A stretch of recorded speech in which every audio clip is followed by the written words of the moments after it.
Buenas tardes, bienvenidos a nuestro programa Diálogos de Justicia Constitucional.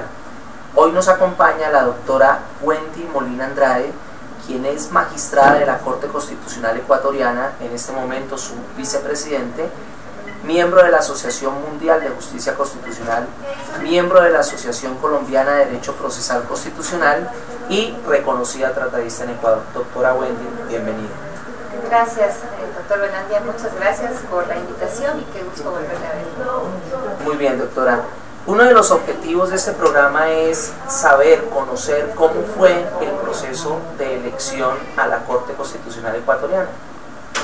Claro, el proceso de selección de las juezas y jueces de la Corte Constitucional tiene una particularidad. Las funciones del Estado, ejecutiva, legislativa y función de transparencia y control social, tienen que inicialmente remitir 2 personas como delegadas para que conformen la comisión calificadora. Esta comisión calificadora trabaja en conjunto con el Consejo de Participación Ciudadana, quienes llevan adelante el concurso público de méritos y oposición para la designación de las juezas y jueces. Posteriormente se requiere a las funciones anteriormente señaladas 9 postulantes. Se inicia la etapa de revisión de los requisitos indispensables para poder acceder al concurso, y en caso de que uno de los postulantes de cada una de las funciones no hubiese cumplido con algún requerimiento, se le otorgó 48 horas para que pueda subsanar ese vacío. Si es que no lo podía cumplir, se solicitaba a las funciones pertinentes que reemplacen la candidatura, y ahí sí finalmente tener ya los cupos completos para iniciar el proceso. ¿Cuántas personas se presentaron a este proceso de elección de la magistratura constitucional en Ecuador? Claro, inicialmente los postulantes fuimos 27, 9 personas por cada una de las funciones. Con posterioridad hubieron quienes no pudieron subsanar algún tipo de documento y inició el proceso con 24 postulantes. Que bueno, ¿el Ejecutivo tiene algún tipo de intervención en esta elección? ¿O hay una autonomía por parte de la magistratura constitucional? Claro, existe una autonomía por cuanto de los postulantes presentados por las 3 funciones anteriormente señaladas. Se inició un concurso público de méritos y oposición con veeduría e impugnación ciudadana. El resultado de este concurso dio los 9 primeros postulantes en cuanto a puntaje, y de esta manera se conformó la Corte Constitucional. Muy bien, doctora. Sí, el proceso tuvo varias fases. Primero fue la fase de méritos, revisión de méritos sobre una puntuación de 30. Posteriormente se inició la etapa de oposición con un examen escrito sobre 35. Y por último, una etapa de examen oral en el cual teníamos que resolver un caso hipotético y exponerlo ante la comisión calificadora también sobre 35 puntos. Qué bien, doctora. En este momento usted es vicepresidente. ¿Cómo es el proceso de elección de dignatarios en la Corte Constitucional en Ecuador? Sí, el proceso de selección de dignatarios no tiene ninguna relación en cuanto a los puntajes alcanzados. Es una decisión que la adopta el Pleno del organismo ya al interior.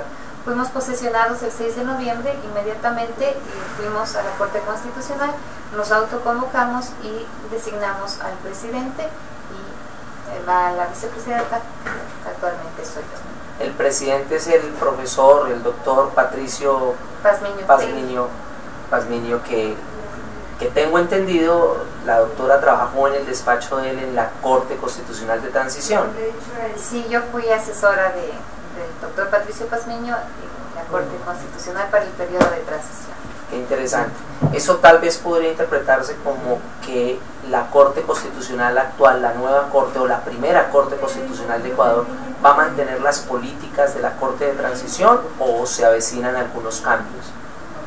Bueno, la Corte Constitucional para el periodo de transición indudablemente aperturó el camino, puso en vigencia varias reglamentaciones internas que les permitió acceder, ejercer el control constitucional y evidentemente resolver las acciones que tenían que resolver. Esa normativa se encuentra vigente todavía, sin embargo cualquier ajuste o revisión podrá hacerlo la primera Corte Constitucional. Sí. Sobre las competencias de la Corte Constitucional, que conoce de las garantías jurisdiccionales en Ecuador, ¿qué nos puede comentar de ello? ¿Cuáles son tal vez los instrumentos más importantes protectores de la supremacía constitucional y de los derechos fundamentales en Ecuador? Claro, las garantías jurisdiccionales de competencia de la Corte Constitucional son la acción extraordinaria de protección, la acción por incumplimiento y la acción de incumplimiento. La más importante en cuanto al número, ¿sí?, en cuanto a la cantidad de personas que acceden a la Corte a través de dicha garantía, es la acción extraordinaria de protección, que es aquella que ejerce el control constitucional respecto de decisiones judiciales. Y dentro de las garantías normativas tenemos el control constitucional. Indudablemente la de mayor fortaleza es la acción pública de inconstitucionalidad, es también a través de la cual la mayor parte de personas accede por cuanto se trata de una garantía directa. Sí.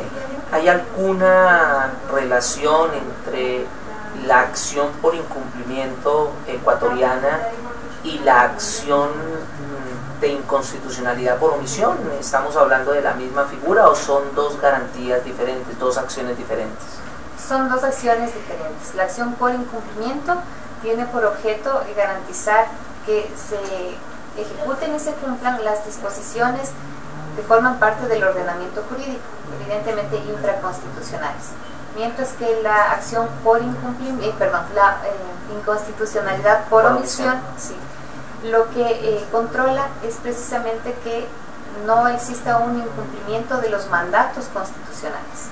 Sí, tal vez para nuestra audiencia, una de las mejores reglamentaciones que encontramos en la inconstitucionalidad por omisión en el mundo es la consagrada en Ecuador, donde el artículo 336 en el numeral 10 le otorga facultades expresas a la Corte Constitucional para controlar esta falencia, esta violación a la Constitución por uno hacer o por una negligencia normativa. ¿Qué opinión se tiene en la Corte Constitucional de esta institución? Claro, esta institución es nueva, ¿sí? No existía en el anterior marco constitucional. Probablemente por eso es que no existen muchas causas pendientes bajo esa figura. Sin embargo, es de suma importancia el desarrollo ya procedimental. Se encuentra previsto en la Ley Orgánica de Garantías Jurisdiccionales y Control Constitucional y indudablemente lo que se pretende es que en caso de una omisión normativa, la Corte Constitucional de forma temporal pueda suplir esta omisión precisamente para garantizar la vigencia de los derechos constitucionales. Sí, una figura muy interesante. Nos mencionaba hace un momento la Ley Orgánica de Garantías Constitucionales y Control Constitucional, que podríamos, para entenderlo en esta parte del mundo y para Latinoamérica, como una especie de Código Procesal Constitucional. ¿Qué opina de esa disposición? En realidad es así. Es una ley muy detallada que prácticamente puede ser considerada también como un código procedimental. Un código procesal constitucional. Así es. Ahí ¿qué figuras, qué garantías se regulan? ¿Todas las que aparecen en la Constitución? ¿O tal vez podemos decir que se incluyeron algunas nuevas garantías en esta ley que no hayan estado contempladas en la Constitución ecuatoriana? No, precisamente se regulan las garantías y las acciones que están previstas en la Constitución ecuatoriana.